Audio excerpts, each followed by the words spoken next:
Muy bienvenidos a otra clase de Romanos. Lo que empezamos en la semana pasada, vamos a Dios mediante terminar esta semana. Estamos en capítulo 8 de Romanos y estamos estudiando las leyes de la vida espiritual. Y en la semana pasada lo que vimos es que las leyes de Dios se cumplen en nosotros por medio de Jesucristo. Y el segundo punto que hicimos se basó en versículos 9 a 14 de Romanos 8 y dijimos que el cuerpo del pecado está muerto porque el Espíritu de Dios vive en nosotros. Y terminamos la lección de la semana pasada diciendo que cuando nosotros por medio del Espíritu Santo andamos en la santidad y cuando por medio de él resistimos el pecado, eso nos abre una fuente de bendiciones y oportunidades. Y esa es la clave realmente de ser guiado por el Espíritu Santo. Y estas son dos leyes de la vida espiritual. Y en esta clase vamos a ver tres más. El hecho de que el Espíritu da testimonio que somos hijos de Dios si pertenecemos a Jesucristo de veras. También, a pesar de la crisis del ego, hablamos sobre la crisis que se describe en capítulo 7 bastante hace unas semanas, que a pesar de la crisis del ego, somos salvos mientras esperamos la redención final. Que la redención empieza ya cuando nosotros ponemos nuestra fe en Jesucristo, pero algo que Dios usa para santificarnos es nuestra fe, que seremos libertados de aún la presencia del pecado, de las presiones y las tentaciones de este mundo cuando venga Cristo. Y vamos a ver en Romanos 8 que eso involucra la liberación de la creación misma. No solamente los hijos de Dios, pero también toda la creación será libertada para el bien de los hijos de Dios. Es una doctrina maravillosa y muy importante, muy interesante también. Y vamos a poder ver eso un poco en esta clase. Y por fin, vamos a terminar por considerar la quinta ley que vemos en Romanos 8, el hecho de que el Espíritu nos ayuda en nuestra debilidad.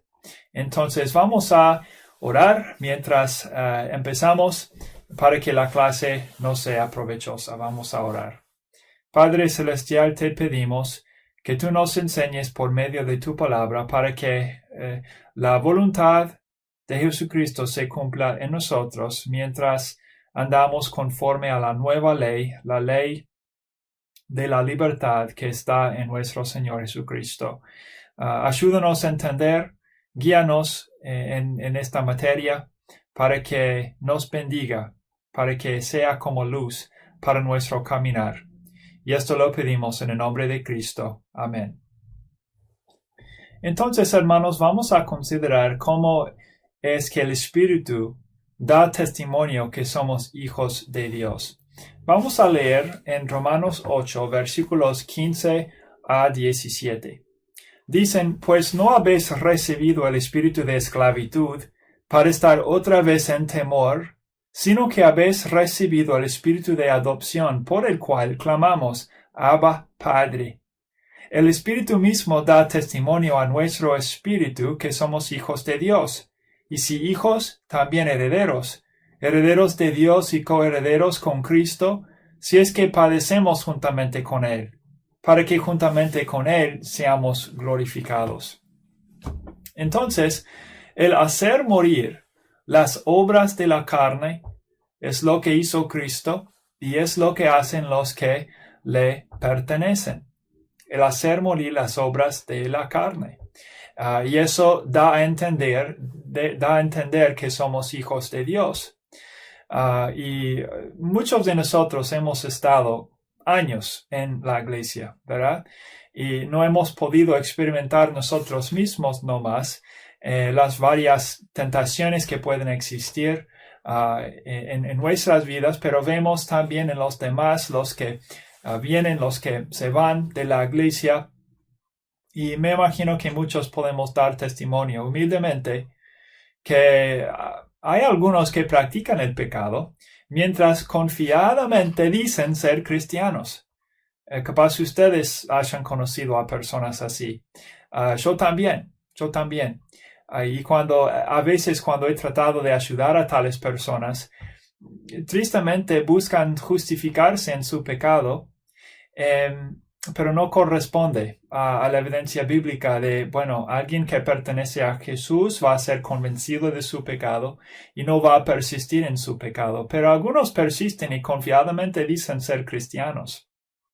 Primera de Juan 3, versículo 9, dice que es imposible practicar el pecado si pertenecemos a Jesús. No es posible. Tristemente algunos lo hacen, pero lo que vemos en Romanos 8 es que los hijos de Dios, su vida no se caracteriza por el pecado, capaz con una lucha contra el pecado, pero no van a persistir en su pecado. Porque si el Espíritu Santo de veras mora en uno, va a producir la santidad en él o en ella.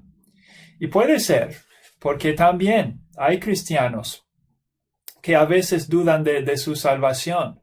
Capaz están luchando con el pecado, capaz han caído en algún pecado. Pero la Biblia enseña que es posible que un cristiano caiga. Es posible. Pero si alguien está dudando, puede deber al hecho de que están demasiado enfocados en sí mismo en vez de enfocados en Jesucristo, dependiendo de Jesucristo, de su justicia, de su palabra, para andar en fe y en santidad. Eso es posible. Entonces, vemos también aquí en Romanos 8 que el anhelo del Hijo de Dios se expresa mejor en pocas palabras. ¿Qué es el anhelo del Hijo de Dios? Vimos dos palabras ahí, ¿verdad? Abba, Padre. Abba, Padre. Y este anhelo contrasta con el espíritu de la esclavitud. Ya leímos versículo 15, pues no habéis recibido el espíritu de esclavitud para estar otra vez en temor, sino que habéis recibido el espíritu de adopción. Cuando está hablando sobre el espíritu de esclavitud, parece que está refiriendo a 7:24, porque ahí él dice, miserable de mí, después de describir esta crisis. Y yo di mi interpretación de capítulo 7, hace unas semanas, que 7 describe una persona que busca ser justificado, libertado de las presiones, tentaciones pecaminosas por medio de ser buena persona, por medio de sus buenas obras, por medio de su religión. Y no encuentra manera de escaparse y puede terminar en una depresión severa, ¿verdad? Hasta hacerse suicida digo. Y 24, miserable de mí, ¿quién me librará de este cuerpo de muerte? Como hemos dicho ya en esta clase, la condición base del ser humano es un estado pecaminoso. ¿Y cómo podemos ser libertados? Solo, como él dice al abrir capítulo 8, solo por medio de la obra de Jesucristo. Entonces, el hecho de que ya siendo salvos, podemos clamar a Dios, Abba Padre, qué contraste, ¿verdad? Con miserable de mí, ¿quién me libertará? Bueno, Jesús lo hizo, ya que podemos tener una relación con el Padre. Y número 2, esto anticipa una herencia con Cristo. El hecho de que Dios es nuestro Padre anticipa una herencia con Cristo, como versículo 17 dice. Y también 3, se manifiesta en padecimientos. Esta también es algo de una ley espiritual, que si nosotros pertenecemos a Cristo, podemos esperar padecer hasta algún punto.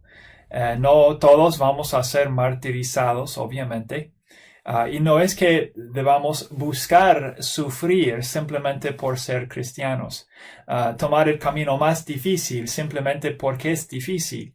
No, seguir a Cristo, seguir y poner en práctica la justicia, andar en santidad, pero mientras lo hacemos esperar que nos vengan dificultades. ¿Por qué? todos los que viven piadosamente en Cristo Jesús sufrirán padecimientos. Es parte de esta ley, versículo 17. No debemos entonces sorprendernos cuando nos ocurren. Y aunque el Espíritu es misterioso y invisible, su actividad autentica su existencia. Yo puedo pensar en un dicho que he escuchado, ¿verdad?, a lo largo de mi vida, que para muchos la única Biblia que van a leer será nuestras vidas.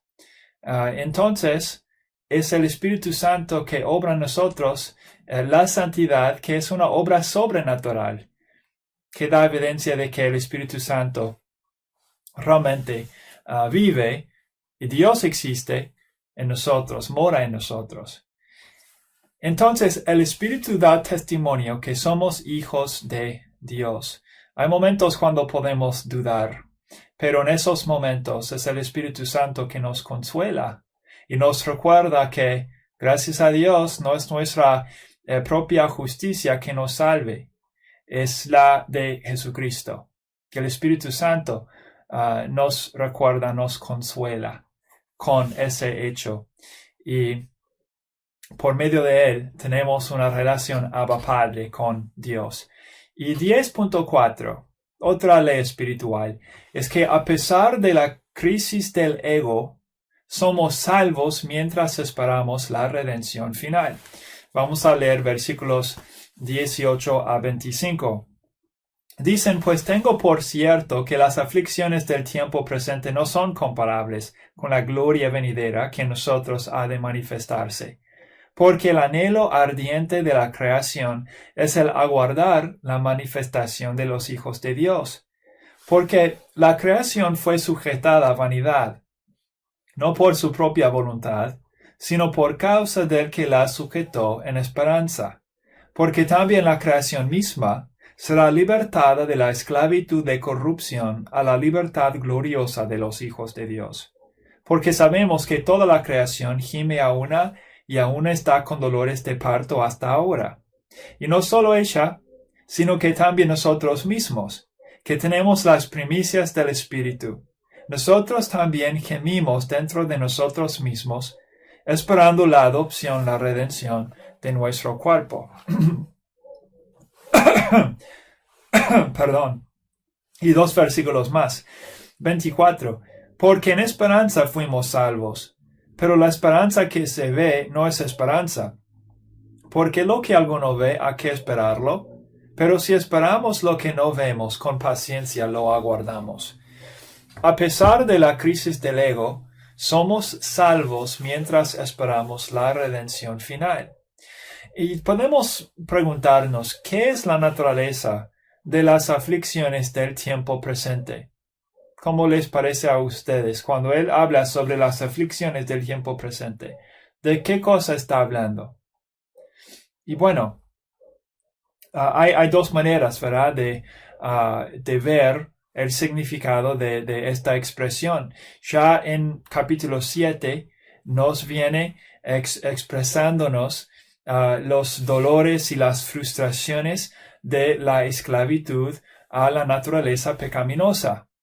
En capítulo 7. Y luego en 8 empieza a hablarnos sobre ser libertados en Jesucristo, las leyes espirituales. La manera en que lo veo yo es que las tribulaciones de este tiempo presente habla sobre esta lucha que tenemos con el pecado y contra el pecado en el tiempo presente. Pero no queremos ignorar, como vamos a ver en un momentito, lo que versículo 35 describe tampoco. Tenemos que tener cuidado porque los apóstoles fueron elegidos para sufrir, para testificar en manera especial, pero también sufrir en manera especial. Ellos hicieron algunas cosas que no debemos esperar hacer nosotros, por ejemplo, los milagros, ¿verdad?, que hacían. Pero cuando habla en 35, no es que debemos sentirnos culpables por no haber experimentado todo lo que está en esta lista. Ahora debemos usar la lista para evaluarnos si estamos sirviendo como debemos. Pero miren lo que dice, por ejemplo, 35. Dice, ¿quién nos separa del amor de Cristo? Tribulación, angustia, persecución, hambre, desnudez, peligro, espada. Entonces, claro, el apóstol Pablo había experimentado desnudez o peligros impresionantes. Había experimentado hambre, espada. Él murió, ¿verdad? A causa de la espada.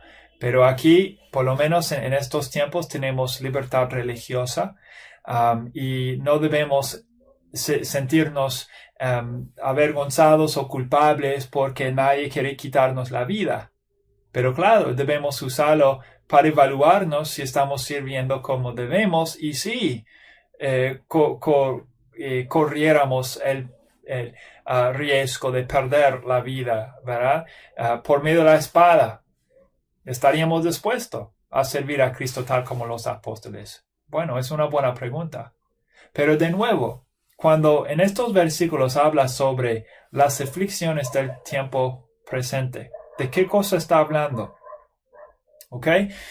Primeramente, es verdad, como hemos dicho, que los apóstoles fueron perseguidos, muchos martirizados. También es verdad que los fieles muchas veces sufren emocional, social y económicamente. Sin embargo, el contexto da a entender que está hablando sobre la crisis del ego.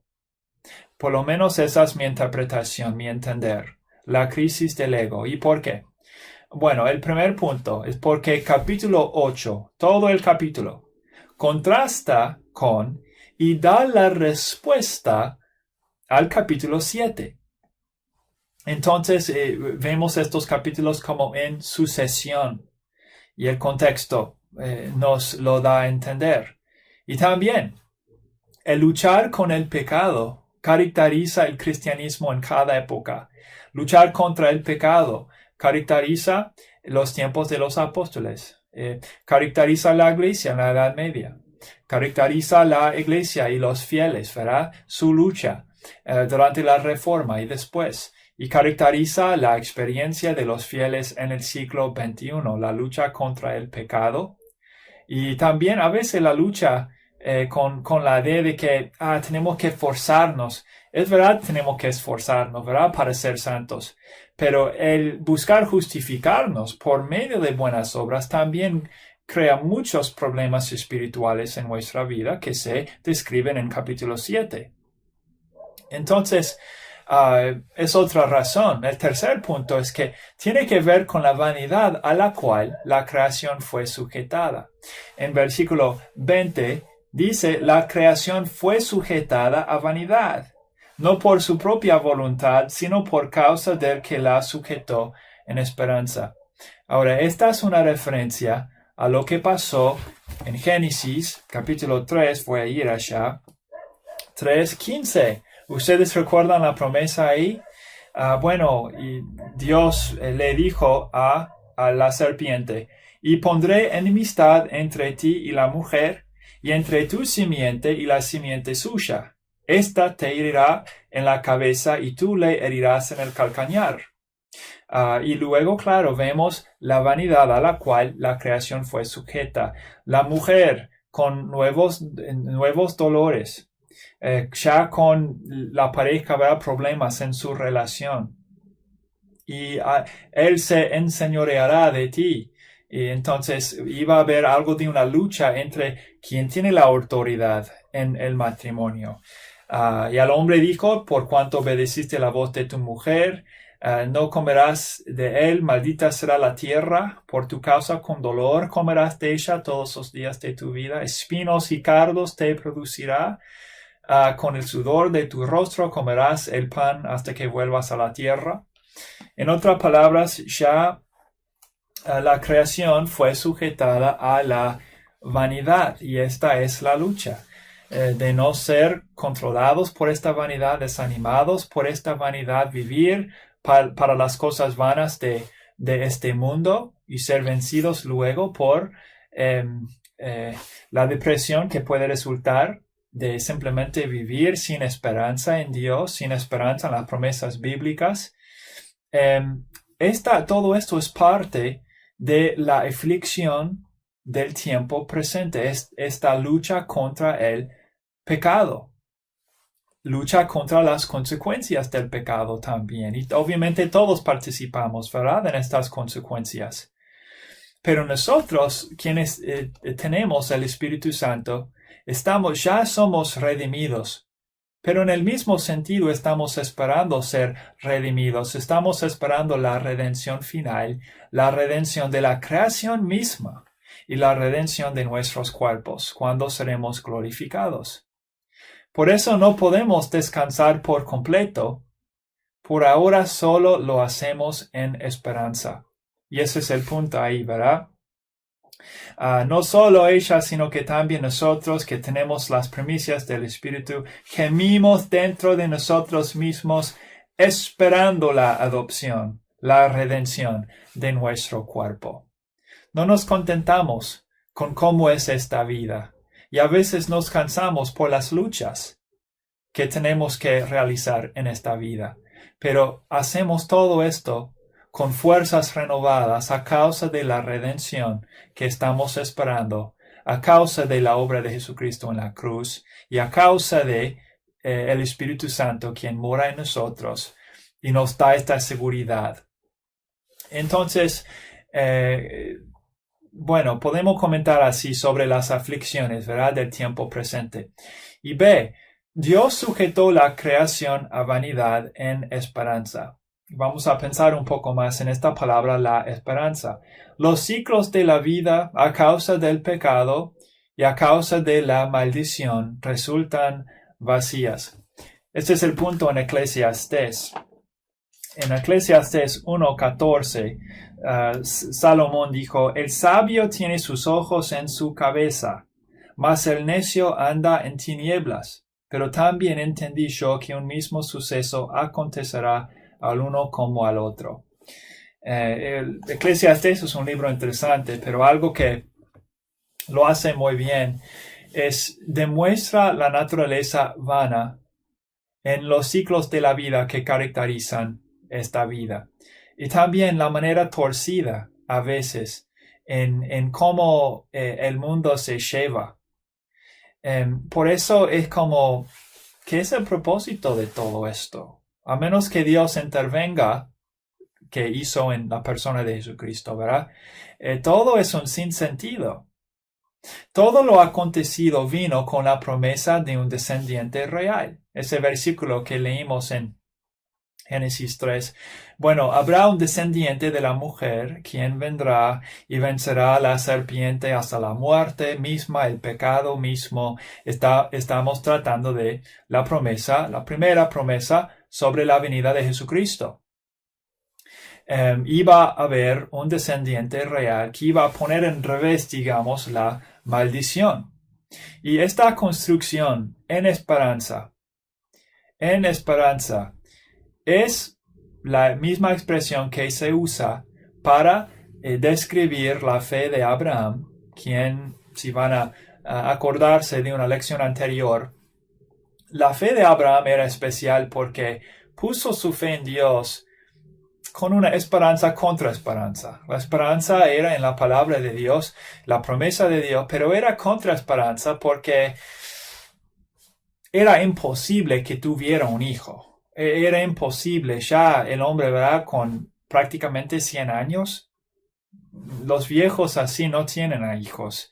Las viejas, Sara con 90 años, no pueden tener hijos. Y era la lucha para ellos, tener esperanza contra esperanza. Y dice también ahí en 5 que los creyentes tienen esperanza contra esperanza. Dios nos ha dicho que nos levantará con la palabra de su poder en algún momento para vivir y disfrutar de la glorificación, una santidad perfecta con Jesucristo, una santidad completada con Jesucristo que ya ha empezado en nuestras vidas si realmente somos hijos de Dios. Entonces es contra esperanza porque no es una realidad todavía que la podamos ver. Podemos con ojos de fe verlo y basándonos en el evento histórico de la resurrección de Jesucristo podemos empezar a imaginar cómo será. pero es una esperanza contra esperanza. Y la esperanza de que trata este pasaje es una esperanza tal. Por las dificultades que la enfrentan, es una esperanza contra esperanza.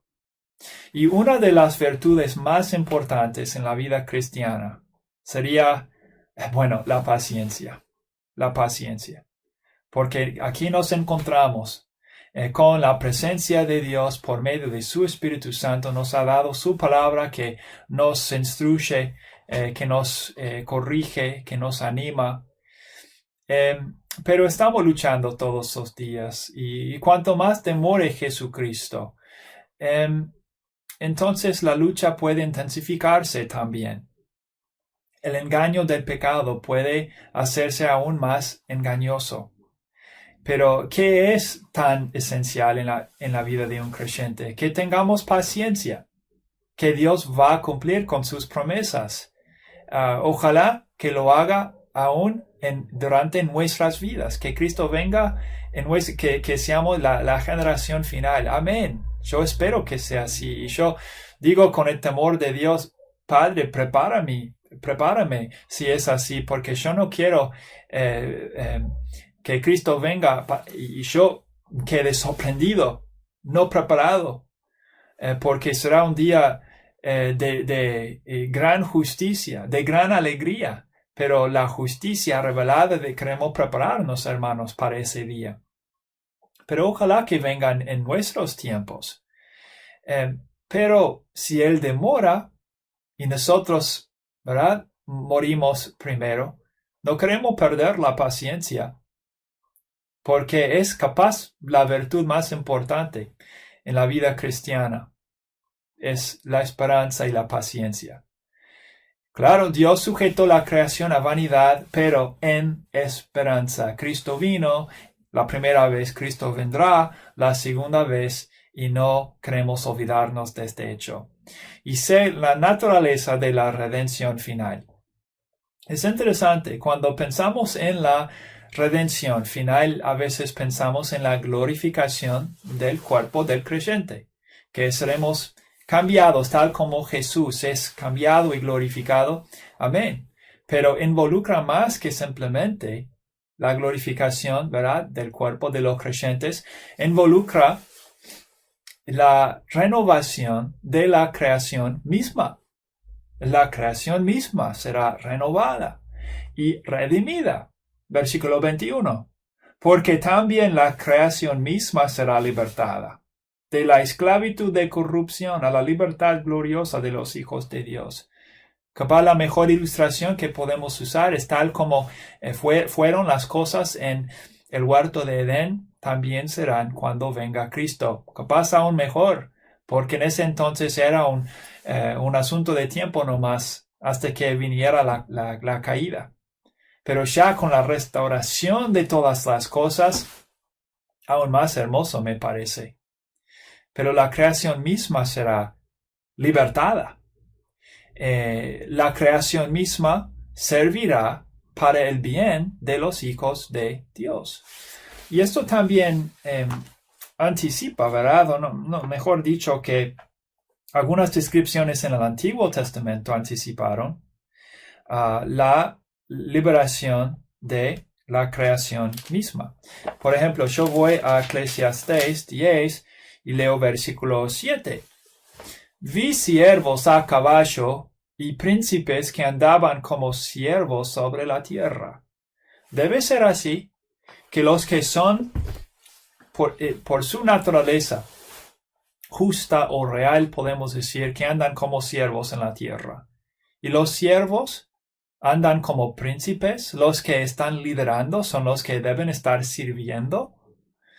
En el mundo es así. A veces los que no son dignos de liderar terminan por procesos democráticos o otros procesos capaz que terminan siendo los líderes, pero no son dignos de ser líderes. Ahora, si nos encontramos en una sociedad y los líderes difícilmente los podemos respetar, debemos respetarlos porque son señalados por Dios para liderar en estos tiempos. Nada pasa por casualidad, pero igual en este mundo caído, torcido, que está esperando la liberación final de los hijos de Dios, las cosas siguen bastante torcidas y no como deben ser.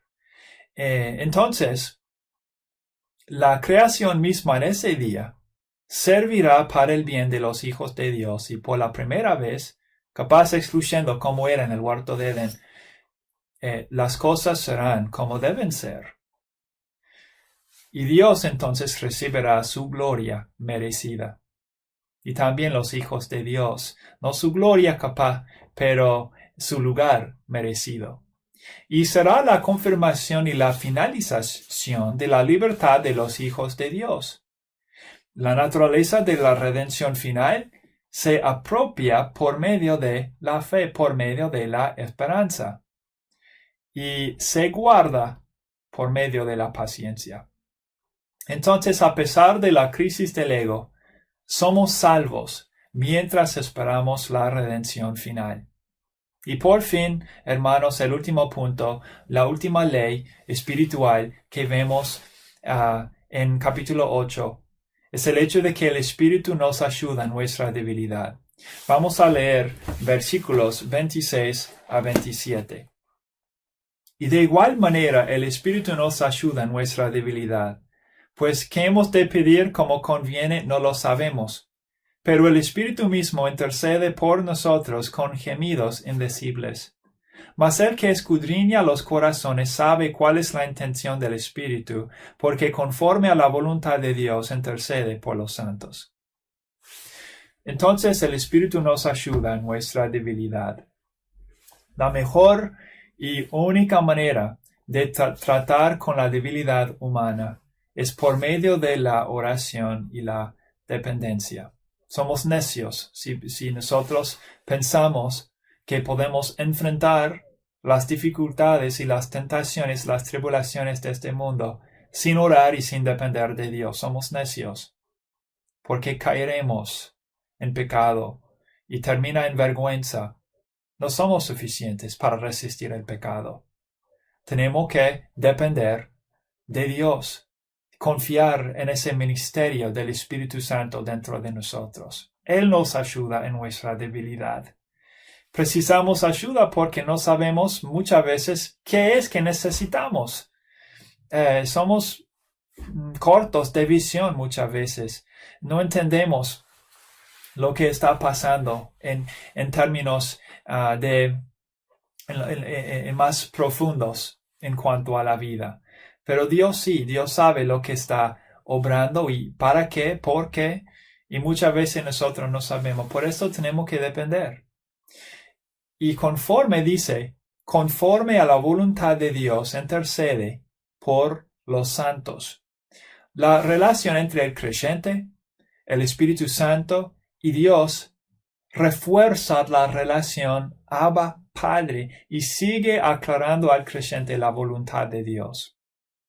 Y dice que el Espíritu intercede con gemidos indecibles. ¿Notaron eso?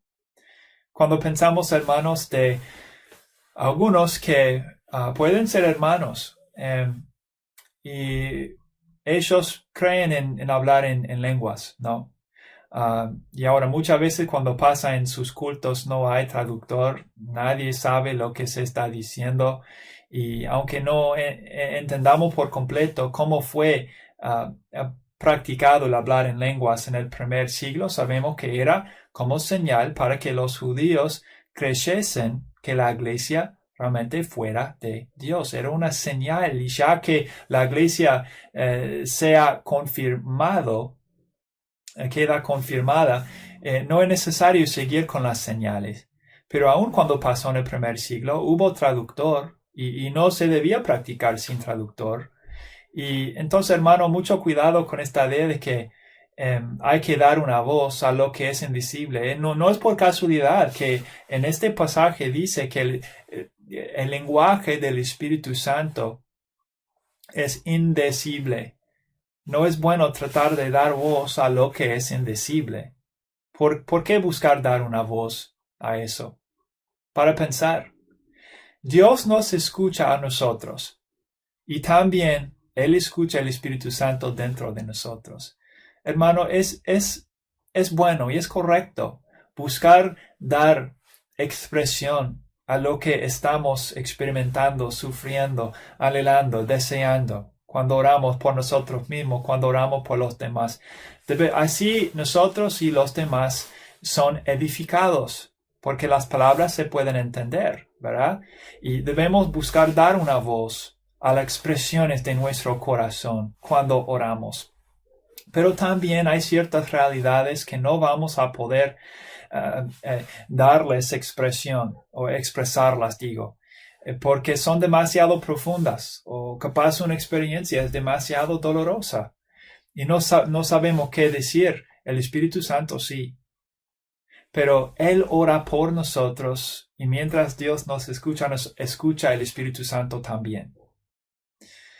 Entonces, hermanos, hemos visto 3 leyes más de la vida espiritual. El Espíritu da testimonio que somos hijos de Dios. A pesar de la crisis del ego, somos salvos, mientras esperamos la redención final. Y el Espíritu nos ayuda en nuestra debilidad también. En la próxima lección, Dios mediante, veremos lo que se puede llamar otra ley espiritual, pero vamos a categorizarla en manera un poco diferente y darle toda una lección, ¿verdad? Aparte, es el hecho de que todas las cosas nos ayudan a bien. Eso vendrá Dios mediante en la próxima lección y así termina este capítulo precioso 8 en Romanos. Hermanos, vamos a poner en práctica estas leyes por la gracia de Dios. Que Dios los bendiga, que tengan una buena semana.